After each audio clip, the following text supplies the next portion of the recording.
ፈረንሳይኛ ቁጥር ደግሞ በጣም ከባድ ሊመስል ይችላል። በጣም ብዙ ዋነኝነት ማት ከተጠቀማችሁ ማት በቃ ወሳኝ ነው። ፈረንሳይኛ ቁጥሮችን ለመማር ግን በጣም ኢዚ ዌይ ያመጣችኋለሁ።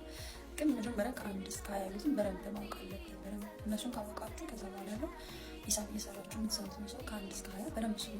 1 2 3 4 5 6 7 8 9 10 11 12 13 14 15 16 እዚህ ጋር ነው 16 16 አይደለ 17 እንዴት ነው 10 እና 7 ይመስላል 10 ዲዝ ብለናል አይደል 7 7 ሰው 10 ፕላስ 7 17 ሰው 17 17 18 18 19 19 10 9 10 ዲዝ 9 9 19 20 20 ራሱ ስም አለው